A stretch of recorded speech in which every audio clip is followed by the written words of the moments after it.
امر توقیر کا سب کو معکر ہو تو ایسا ہو، کیا ہم کو غلام ان کا مقدر ہو تو ایسا ہو۔ شاہوں سے ملا ہے نہ تونگر سے ملا ہے، اللہ کا عرفان تیرے گھر سے ملا ہے۔ اوروں کو ملا ہے تو مقدر سے ملا ہے، مجھے تو مقدر بھی تیرے در سے ملا ہے۔ آقا مجھے تو مقدر بھی تیرے در سے ملا ہے۔ میری خوش قسمتی میں تیرا امتی، اپنے مقدر پہ ناز کریں۔ میرے استاد کہا کرتے ہیں آقا فخر کا دل میں دریچہ باز کرنا چاہیے، جن کا تو آقا ہے ان کو ناز کرنا چاہیے۔ ہم خوش قسمت ہیں، بختور ہیں، ہم اس رسول کے امتی ہیں کہ جن کو اللہ تعالیٰ نے دنیا میں بھیجا، ایک میں اور آپ نہیں، پیغمبر بھی حضور کا امتی ہونے کی آرزو کرتے رہے۔ کوئی خط لکھتا رہا، کوئی چھت پہ چڑھ کے راہیں تکتا رہا، کوئی بشارتیں دیتا رہا، کسی نے کعبہ بنا کے کہا ربنا وابعث فیہم رسولا، اللہ بھیج دے اس پیارے کو، ہماری آنکھیں ترس گئی ہیں۔ عیسیٰ علیہ السلام نے تو ہماری جمع کر لی ہے۔ فرماتے ہیں میں تو جا رہا ہوں، چلو میں نام بھی بتا کے جاتا ہوں، مبشرم برسول یأتی من بعد اسمہ احمد، سنو میرے بعد آنے والے پیارے کا نام محمد ہوگا۔ اللہ اکبر۔ ایک حواری کھڑا ہو جاتا ہے، کہا ابن مریم اللہ تعالیٰ نے آپ کو اتنی عظمتوں سے نوازا ہے کہ اللہ نے آپ کو بغیر باپ کے پیدا فرما دیا۔ آپ مٹی کا پرندہ بنا کے پھونک مارتے ہیں، ہوا میں اڑنے لگتا ہے۔ آپ مادرزاد اندھے کی آنکھوں پہ ہاتھ رکھ دیں، اللہ بینائی لوٹا دیتا ہے۔ آپ کسی کوڑی مرض کے مریض کے بدن پہ ہاتھ پھیر دیں، اللہ اسے شفا یاب کر دیتا ہے۔ آپ تو مردے کو ٹھوکر مارتے ہیں، وہ اٹھ کے باتیں کرنے لگتا ہے۔ اتنی عظمتیں تو اللہ نے آپ کو دی ہیں، اور جس کے آپ قصیدے پڑھتے ہیں کیا وہ آپ سے بھی افضل ہوگا؟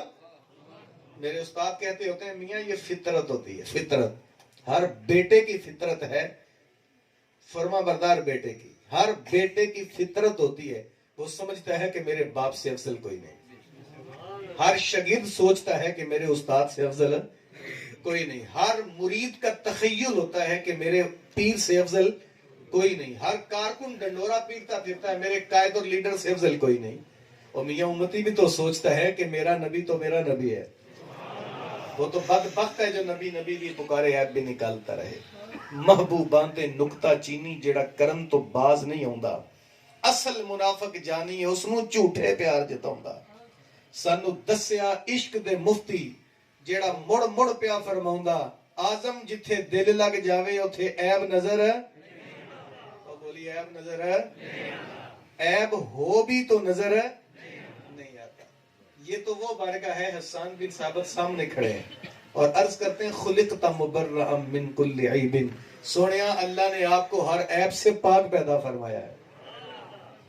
میرے استادی گرامی پیرزادہ رضا ثاقب مصطفی صاحب، اللہ ان کا سایہ دراز فرمائے۔ آپ فرماتے ہیں میں ہمدرد لاہور میں ایک پروگرام کے اندر گیا، اس پروگرام کے سٹیج پہ تمام تر مکاتیب فکر کے علماء تھے، ہر مسلک کے مولانا۔ ایک مولوی صاحب کو میں نہیں جانتا وہ کہاں کے رہنے والے تھے اور ان کا نام کیا تھا، وہ غیر معروف سے تھے۔ جب انہوں نے گفتگو شروع کی، ایسا جملہ کہا، ایسا جملہ کہ جو یار توجہ میری طرف رکھیں، وہ نئی چیز نہیں ہے، توجہ رکھیں۔ آپ تھوڑی آواز کھول دیں بھائی اس کی ذرا۔ تو فرماتے ہیں کہ انہوں نے ایسا جملہ کہا کہ جو لوگوں کے دل پہ خنجر بن کے چلا۔ مولوی صاحب کہنے لگے نبی تو اپنی سگی بیٹی نہیں بخشوا سکے، انہیں بھی عمل کرنا پڑا۔ میں حیران تھا کہ سارا مجمع مجھے دیکھنے لگا، میاں بات اس نے کی ہے، لوگ مجھے کیوں دیکھ رہے ہیں؟ تو جب میں سوچتا رہا تو میرے دل سے آواز آئی، لگتا ہے ان لوگوں کو میرے پہ کوئی توقع ہے۔ جب مجھے مائک ملا تو میں نے اس مولوی کو مخاطب کر کے کہا حضرت جی وہ تمہارا نبی ہوگا جو سگی بیٹی نہیں بخشواتا، ہم نے اس کا کلمہ نہیں پڑھا، ہم نے اس کا کلمہ پڑھا ہے جنہوں نے ہمیں بتایا الفاطمہ تو سیدہ تو نساء اہل الجنہ، میری فاطمہ جنتی عورتوں کی سردار ہے، الحسن والحسین سیدہ شباب اہل الجنہ، اور میرے شہزادے جنتی جوانوں کے سردار ہیں۔ تو کہتا ہے بخشوا نہیں سکا، میں کہتا ہوں وہ مدینے میں بیٹھ کر جنت کی سرداریاں بانٹ رہا ہے۔ اور میاں جو اپنی بیٹی خود نہیں بخشوا سکا وہ تیرا کیا کرے گا؟ سنبھلتا نہیں جن سے اپنا دوپٹہ، سنبھالیں گے کیا وہ کلیجہ کسی کا؟ جو اپنی نہیں بخشوا سکا وہ تیرا کیا کرے گا؟ وہ ہمارا نبی ہی نہیں ہے جو سگی نہیں بخشواتا. اور میاں ہمارا تو وہ نبی ہے جس کی صرف انگلی اٹھ جائے چاند کا کلیجہ چیر دیتی ہے، اور ہاتھ اٹھ جائیں تو سورج پلٹ کے اثر کے وقت پہ آ جاتا ہے. وہ سکیاں کھجوراں ہوگا جاندا ہے، وہ پتھراں نو کلمے پڑھا جاندا ہے، وہ گونگیاں تھی گلاں کرا جاندا ہے. قطرے کو سمندر ذرے کو ستارہ کرتے ہیں، کونین کو خم آ جاتا ہے جب زلف سوارا کرتے ہیں. پتہ نہیں تو کس کے قصیدے پڑھتا ہے جس کے چاہنے سے بیٹی نہیں بخشی گئی. اور میاں ہم تو اس کی بات کرتے ہیں جس کے دل میں ذرا سی چاہت پیدا ہو جائے اللہ قبلے بدل دیتا ہے. ذرا قرآن تو پڑھنا ہے. قبیلہ بنو سلیم کی مسجد ہے، حضور ظہر کی نماز پڑھا رہے تھے، اور ظہر کے 4 فرض ہوتے ہیں. کتنے؟ 4. صرف پڑھنے والے بولو کتنے؟ 4. میرے حضور نے ابھی 2 فرض پڑھائے تھے کہ دل میں بات آئی، باری تعالیٰ تو نے مجھے نبیوں کی صدارت عطا فرمائی، ختم نبوت کا تاج میرے سر پہ سجا کے بھیجا، کیا تھا میرا قبلہ بھی بیت اللہ بنا دیتا. یہ بات حضور کے دل میں آئی. یوں آسمان کی طرف رخ انور اٹھا، ادھر سے آواز آئی جبریل حکم رب جلیل.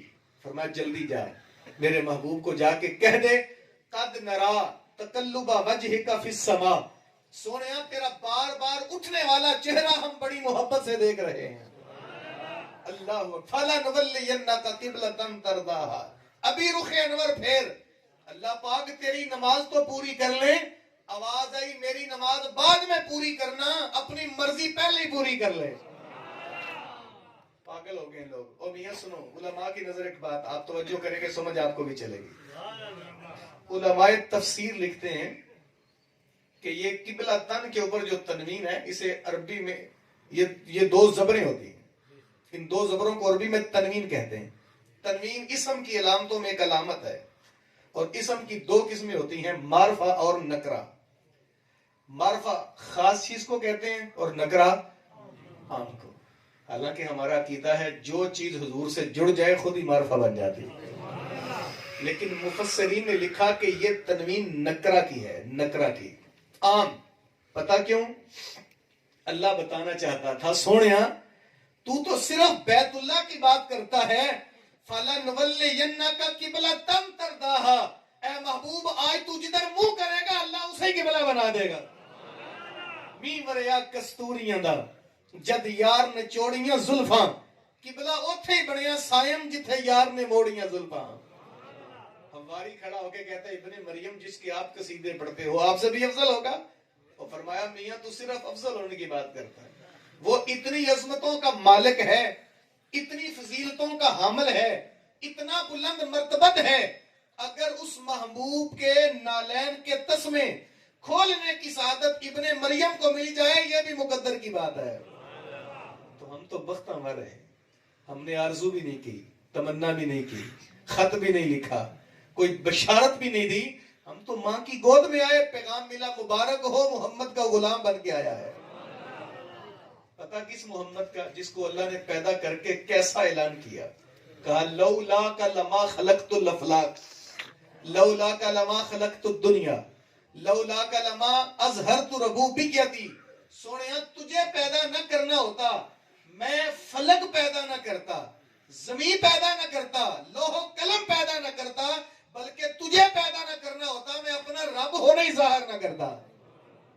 میں تو چھپا ہوا خزانہ تھا، کنت کنزا مخفیا، میں چھپا ہوا خزانہ تھا، مجھے تو جانتا بھی کوئی نہیں تھا. احببت ان اعرف، مجھے ایسے محبت پیدا ہوئی کہ میں پہچانا جاؤں. میں نے اپنی پہچان کے لیے، اپنی محبت کے لیے، اپنی چاہت کے لیے اپنے نور سے تیرے نور کو پیدا کیا.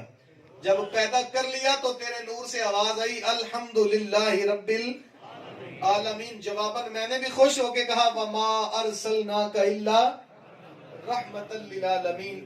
اے سونیا جہاں جہاں تک میری خدائی ہے وہاں وہاں تک تیری مصطفائی ہے. پھر وہ نور میں نے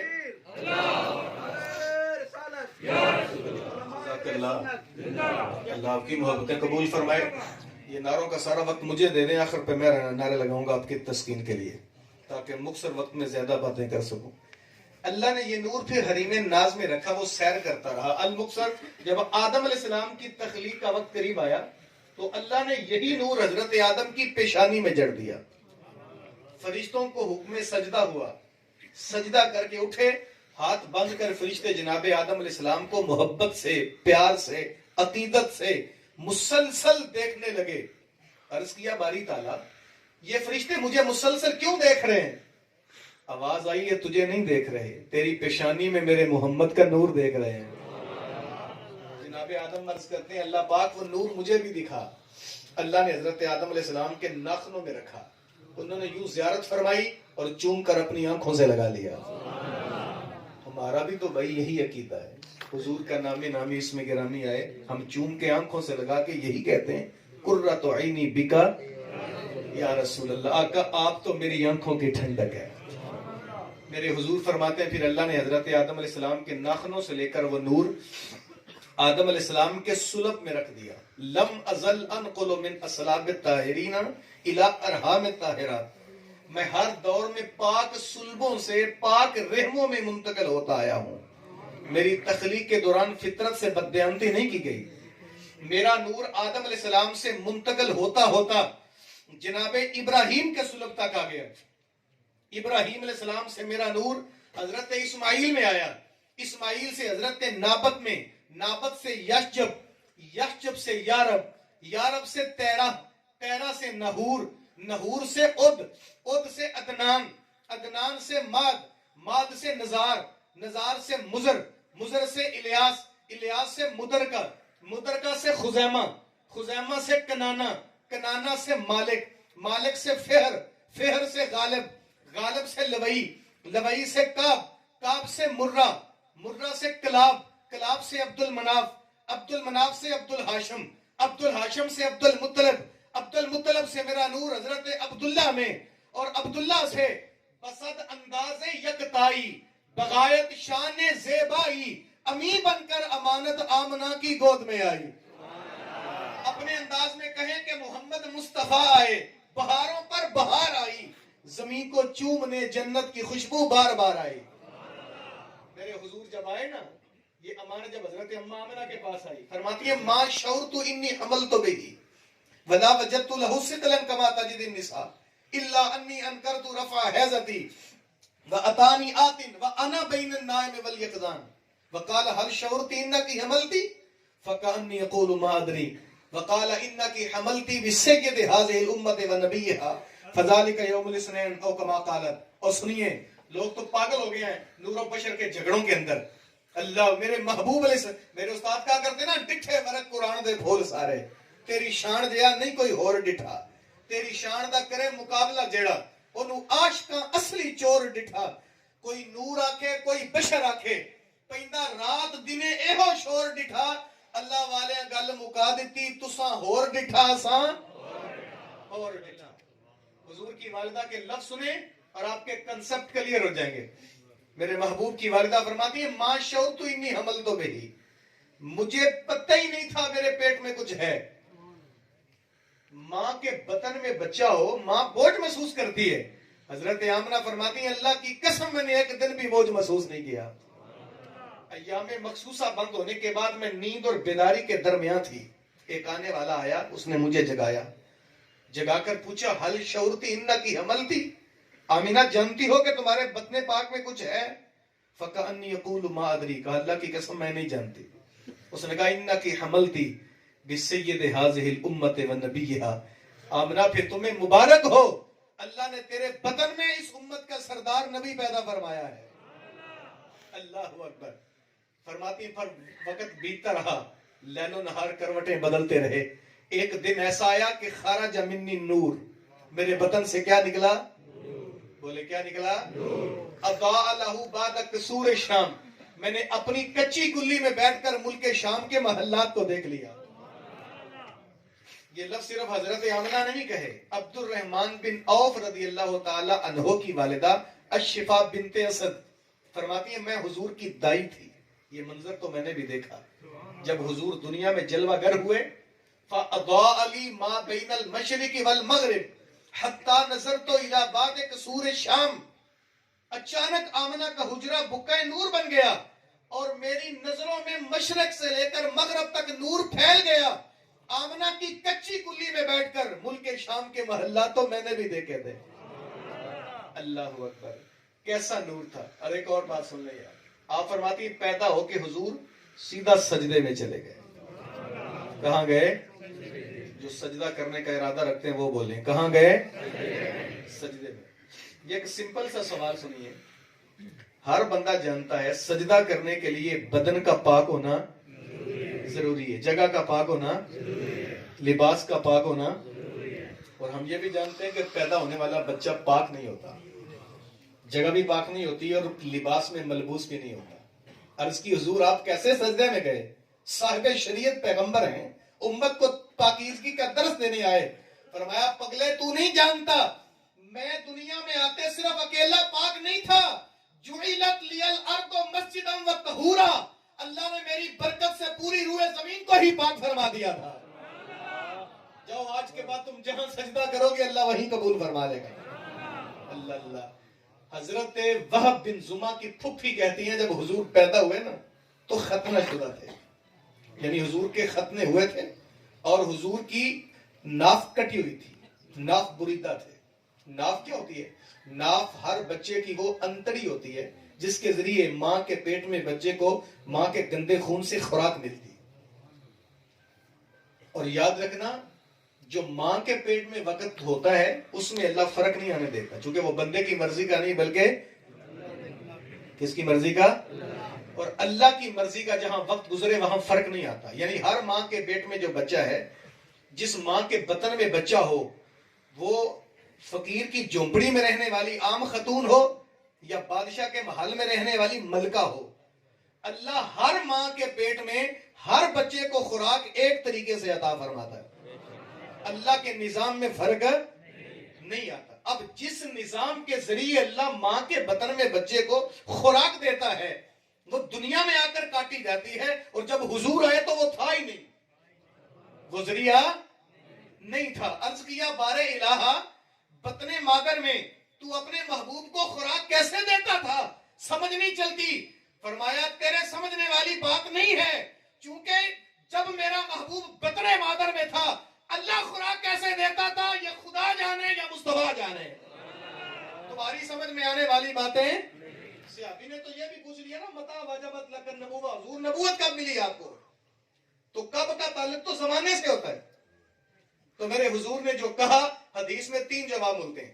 فرمایا کنت نبی و آدم بین الماء والتین، کنت نبی و آدم لم منجند فی تینہ، کنت نبی و آدم بین الروح والجسد. فرمایا کہ جب تیرا باپ حضرت آدم، چونکہ ہماری پرواز تو بشریت کے آغاز تک ہے نا، اس سے قبل ہم تو نہیں جانتے. میرے حضور نے فرمایا تو کب کی بات کرتا ہے؟ کب کا تعلق حضرت آدم سے شروع ہوا. تو اتنا جان کہ جب تیرے والد حضرت آدم مٹی اور پانی کے درمیان تھے میں تب بھی نبی تھا. جب حضرت آدم کا خمیر بویا جا رہا تھا میں تب بھی نبی تھا. جب آدم علیہ السلام روح اور جسم کے درمیان تھے میں تب بھی نبی تھا. اور مجھے کب ملی یہ خدا جانے یا مصطفیٰ جانے. خدا کی عظمتیں کیا ہیں محمد مصطفیٰ جانے، مقام مصطفیٰ کیا ہے محمد کا خدا جانے. تم نہیں سمجھ سکتے. ہمیں تو باب عارف کھڑی نے جاتے جاتے اتنا بتلا دیا کہ کب کا سوال کرنے والوں جان لو نور نبی دا اس ویلے دا آدم جدو نہ ہویا. نور نبی دا اس ویلے دا آدم جدو نہ ہویا، بس اول آخر دوویں پاسے اے ہوئی مالک کھلویا. جب آدم نہیں تھے تب نبی تھا، جب آدم بن گئے تب بھی نبی تھا. میرے کریم آقا جب دنیا کائنات میں آئے ختم نبوت کا تاج محمد کے سر پہ سجا ہوا تھا. یہ نور جو حضرت اماں آمنہ کی گود میں آیا نا، کچھ دن گزرے تو یہ نور حضرت اماں حلیمہ کے مقدر میں آ گئے. حلیمہ فرماتی ہیں میں نے گود میں لیا نا حضور کو تو پریشان تھی، یتیم بچہ ہے ملے گا کیا. کمزور اور لاغر سی ڈاچی پہ جب میں سوار ہوئی، جس انداز سے ڈاچی اٹھی، جس انداز سے آگے بڑھی، اس کا انداز ہی مجھے بتانے لگا، حلیمہ پریشان ہونا چھوڑ دے، تیرا مقدر یاوری کر گیا ہے۔ میں قبیلہ بنو سعد پہنچی، 2 4 10 دن گزرے۔ قاضی ثناء اللہ پانی پتی تفسیر مظہری میں لکھتے ہیں، ایک دن دائیاں جمع ہو کے حلیمہ کے گھر آ گئی۔ کہا حلیمہ عجیب بات ہے، پورا قبیلہ جانتا ہے لوگوں کے گھر دیے میں تیل نہیں ہوتا، تیرے گھر تو دیا بھی کوئی نہیں تھا، اب تو امیر زادے بھی راتوں کا چراغ بجھا کے سوتے، تو اتنی امیر کہاں سے ہو گئی، تیرے گھر ساری رات چراغ جلتا ہے؟ حلیمہ نے انہیں کوئی جواب، بولیے کوئی جواب؟ علامہ اقبال کہتا ہے میں بتاتا ہوں کیوں نہیں دیا۔ اقبال کہتے ہیں اس لیے انہوں نے جواب نہ دیا، خرد کے پاس خبر کے سوا کچھ اور نہیں، تیرا علاج نظر کے سوا کچھ اور نہیں۔ میں بتاؤں گی انہیں سمجھ نہیں چلنی۔ ان کو بلایا اندر، اس کمرے میں لے گئی جس کمرے میں میرے اور آپ کے آقا تشریف فرما تھے۔ حلیمہ نے یوں اشارہ کر کے کہا، ما کننا نحتاج الی السراج من یوم خزناہ، اللہ کی قسم جب سے یہ چراغ میرے گھر آیا ہے دیے کی ضرورت ہی نہیں پڑی، دیے کی ضرورت نہ مشعل کی حاجت، عجب روشنی تو نے پائی حلیمہ، بنی تو محمد کی دائی حلیمہ۔ اور محمد علی زہری قصوری کا بھی کمال انداز ہے، فرماتے ہیں حلیمہ دا چھپر کھجوری دے تھلے تے ہوراں وچھالے نوری مسلے، فرش تو عرش تک پہ گئی دہائی، حلیمہ نے لٹ لئی خدا دی۔ ایک بات حضور کی زوجہ سے، اللہ اکبر، فرماتی ہے میں بڑی معروف روایت ہے، کپڑا سلائی کر رہی تھی تو سوئی گر گئی، دیے میں تیل بھی کوئی نہیں تھا، فدخل رسول اللہ صلی اللہ علیہ وسلم، حضور میرے کمرے میں داخل ہوئے، پوچھا عائشہ خیریت ہے؟ عرض کی حضور سوئی گر گئی ہے۔ فتبسم رسول اللہ صلی اللہ علیہ وسلم، میرے حضور مسکرا پڑے، اور محدثین فرماتے ہیں اذا ضحک یتلالأ فی الجدر، جب حضور مسکراتے تھے سامنے والی دیواروں پہ عکس پڑتا تھا۔ اذا تکلم رویک النور یخرج من بین ثنایاہ، اور جب حضور کلام کرتے تھے تو سامنے والے دانتوں سے چھن چھن کے نور نکلتا تھا۔ سیدہ فرماتی ہے فتبینت العبرہ بشعاع نور وجہہ، اللہ کی قسم چہرہ مصطفیٰ کی نورانیت سے میں نے اپنی گمشدہ سوئی کو ڈھونڈ لیا۔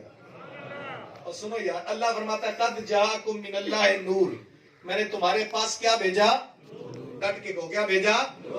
آنے والا کہتا ہے اول ما خلق اللہ نوری، میں اللہ کا نور بن کے آیا۔ والدہ کہتی ہے خرج منی نور، میرے بطن سے نور نکلا۔ دائی کہتی ہے میرے صحن میں نور کھیلتا رہا۔ بیوی کہتی ہے میرے حجرے میں نور رہا۔ صحابہ فرماتے ہیں ان الرسول لنور، اللہ کی قسم اللہ کے رسول نور تھے۔ میں آپ کو 15 صدیوں کے فاصلے پہ کھڑے کسی رائٹر کی تحریر تو نہیں سنا رہا، مولوی کی کہانی تو نہیں سنا رہا، ان کی باتیں سنا رہا ہوں جنہوں نے مصطفیٰ کو دیکھا ہوا ہے۔ دیکھنے والے ایسے کمزور نہیں ہوتے، اور میاں ان کی بولی سنیے، دیکھنے والے کہتے ہیں بالغ العلاب کشف الدجاب سنت جمیع۔ شیخ سعدی فرماتے ہیں میں نے 3 مصرے لکھے، چوتھا سمجھ ہی نہ چلا، رات بھر سوچتا رہا، پچھلا پیر ہوا میری آنکھ لگ گئی اور مقدر کی آنکھ جاگ اٹھی۔ حضور خواب میں آئے، کہا سعدی 3 مصروں پہ بس کر دی، ربائی تو 4 کی ہوتی ہے۔ عرض کی حضور چوتھا سمجھ نہیں چلا، کتنی پسند تھی میرے حضور کو ربائی، کہا اٹھ دوبارہ پڑھ، بلغ العلاب کشف الدجاب سنت جمیع۔ میں چپ کر گیا، حضور فرماتے بولنا آگے، صلو علیہ، یاد رکھنا 3 مصرے شیخ سعدی کے، چوتھا میرے حضور کا ہے۔ علماء کی موجودگی میں ایک بات کرتا چلوں، میری بھی اصلاح ہو جائے گی اور آپ کو مزہ آئے گا اگر توجہ کی تو۔ اگر یہ ربائی جو حضور کو اتنی زیادہ پسند تھی، اگر آپ ذوق سے آج کی شب پڑھیں گے، میرا ایمان کہتا ہے یہ ربائی قبر میں کام آ جائے گی۔ سوال میں ایک بات بتا دیتا ہوں، فیصلہ خود کر لیں۔ ہر بندے کی قبر میں 3 سوال ہوں گے، کتنے؟ پہلا سوال فرشتہ پوچھے گا من ربوں کا، تیرا رب کون ہے؟ اللہ کرے ہم جواب دے سکے ربی اللہ، میرا رب اللہ ہے، جواب ہوگا فیصلہ نہیں۔ دوسرا سوال ما دینوں کا، تیرا دین کیا ہے؟ اللہ کرے ہم کہہ سکیں دینی الاسلام، میرا دین ہے، یہ بھی جواب ہوگا، اس پہ فیصلہ نہیں۔ تیسرے سوال پہ فیصلہ ہوگا جب میرے اور آپ کے آقا سامنے تشریف فرما ہوں گے، فرشتہ جانب رسول اشارہ کر کے کہے گا ما کنت تقول فی حق ھذا الرجل، ان کے بارے دنیا میں کیا کہا کرتا تھا؟ بھائی ماضی کا صیغہ ہے، کنت تقول، کیا کہا کرتا، یہ نہیں پوچھے گا اب تیرا کیا خیال ہے، وہ پوچھے گا تو ان کے بارے دنیا میں کیا کہا کرتا تھا؟ آج بولیں گے تو ہم کہیں گے نا، ہم کہا کرتے تھے بالغل اولابے کاشفت دجابے حسنت جمیع صلو علیہ۔ کوئی فرشتے سے پنجابی بولنے کو جی چاہا تو لہجہ پیر میر علی شاہ سے دھارا لے لیں گے۔ ہم کہتے ہوتے تھے مکھ چند بدر شاہ شانی، متھے چمک دی لاٹ کالی زلف تے اکھ مخمور رکھی ہیں مد بریاں، سبحان اللہ ما کہے ما احسن کا ما، کتھے مہر علی کتھے تیری سنا گستاخ اکیاں۔ اور میرے استاد فرماتے ہیں ہم سے پوچھے گا میں کہوں گا ہٹو میاں تو اجے میرا یار نہیں ڈیٹا، جنہوں دیکھ کے چند شرماوے ادھی راتی دن چڑھ جاوے جے رخ تو نقاب ہٹاوے، جے او نکلے سیر کرنوں سارا گلشن سیس نواوے، جے او رکھدا ہتھ پھلاں وچ ہتھ پھلاں تو ود جاوے، نین نشیلے مست رسیلے وچ سونا کجل سہاوے، اکھ اگڑے تے انج پہ جاپے جویں میں خانہ کھل جاوے، اتے بجلی ڈردی لشک نہ مارے متا بے ادبی ہو جاوے، جے او کھولے پیچ زلف دے اتے راہی راہ پل جاوے، خلق او دے نے مولئی دنیا کوئی ورلئی جان بچاوے، علم خدا نے اینا دیتا عقلاں وچ نہ آوے تے عقل خدا نے اینی دیتی علماں وچ نہ آوے، کی اعجاز نظر وچ او دی جو آوے وک جاوے، توبہ توبہ حسن سجن دا چال نہ چلی جاوے، آزم ایڈا سونا ماہی سانو کدرے نظر ہے، او کدرے نظر ہے۔ میرے استاد فرماتے کیویں نظر آوے، خدا نے او سچے ہی پن چھڑیا جدے وچ محمد نو ٹالیا سی، حسینہ جمیلہ دا منہ موڑ دیتا محمد بنا کے قلم توڑ دیتا، ایسا پیکر تراش کے کائنات میں میرے محبوب کو بھیجا، ایسا نورانی جب وہ پیکر دنیا میں آیا حضور کا قدم زمین میں لگا ہی تھا کہ ظلمتیں چھٹ گئیں، نور اجالا ہوا، بزم کونوں مقام پر نکھار آ گیا۔ میرے حضور اس دنیا میں جب آئے نا، کبھی آپ تاریخ پڑھیں، یہ انسان شکل و صورت کا انسان تو تھا، انسانیت سے دور کا واسطہ بھی نہیں تھا، یہ جانوروں سے بدتر زندگی گزارا۔ یار آپ فیصلہ کر کے مجھے بتائیں، جو بندہ اپنے ہاتھوں سے بچی کو زمین بوس کر دے اسے انسان کہتے ہیں؟ جو اپنی ماں کو بازو سے پکڑ کے منڈی بیچ آئے اسے انسان کہتے ہیں؟ یہ تو میرے حضور کی کرم نوازی ہے کہ میرے حضور نے آ کر ہمیں بتایا، وہ باپ کو کہا پگلے بیٹی زندہ درگور ہونے نہیں آئی، یہ بیٹی تو اللہ کی رحمت بن کے آئی ہے، بیٹی اللہ کی۔ ایک جملہ میں سناتا ہوں، بیٹیوں والے اپنے مقدر پہ ناز کرو گے۔ میرے حضور فرماتے ہیں جس بندے کو اللہ دنیا میں راضی کرنا چاہے اسے تو بیٹا دیتا ہے، میرا اللہ جس بندے کو دنیا میں راضی کرنا چاہے اسے تو بیٹا دیتا ہے، اور جس پہ خود راضی ہو جائے اسے بیٹی عطا فرماتا ہے۔ اسی لیے میرے حضور نے فرمایا جو دو بیٹیوں کو جنم دے، پروان چڑھا کے جوان کرے، ہاتھ پیلے کر کے ان کی شادی کر دے، وہ کل میرے ساتھ جنت میں یوں جائے گا جیسے محمد کی 2 انگلیاں ہوتی ہیں۔ اللہ اکبر۔ ادھر ماں کو منڈی بیچنے والے کو کہا پگلے، ماں منڈی کا سودا نہیں ہے، ماں تو اللہ کی محبت کا ایک روپ ہے، ماں تو خدا کی رضا کا مظہر ہے، اور میاں یہ تو وہ ہستی اور دولت ہے، سدرۃ المنتہا سے کھینچ کر اللہ نے تیری جنت اسی ماں کے قدموں کے نیچے رکھی ہوئی ہے۔ آج پوری دنیا کے اندر اگر بیٹی اللہ کی رحمت ہے، توجہ ہے نا، حق تو نہیں گئے، پوری دنیا کے اندر اگر بیٹی اللہ کی رحمت ہے، اسے باپ کا سایہ ملا ہے تو یہ میرے مصطفیٰ کا صدقہ ہے۔ اگر ماں کو ممتا ملی اور بیٹے کو ماں کے قدموں تلے جنت ملی تو یہ بھی میرے مصطفیٰ کا صدقہ ہے۔ اگر آج کسی یتیم کے سر پہ کوئی ہاتھ رکھے، کسی بہن کو اپنے بھائی کا وقار ملا ہے تو یہ میرے مصطفیٰ کا صدقہ ہے۔ کسی خاتون کو اگر جب وہ شوہر نامدار جیسا محافظ ملا، یہ بھی آمنہ کے لال کے قدموں کا صدقہ ہے۔ آج اگر کسی یتیم کے سر پہ کوئی ہاتھ رکھ دے یا بیوہ کے سر پہ کوئی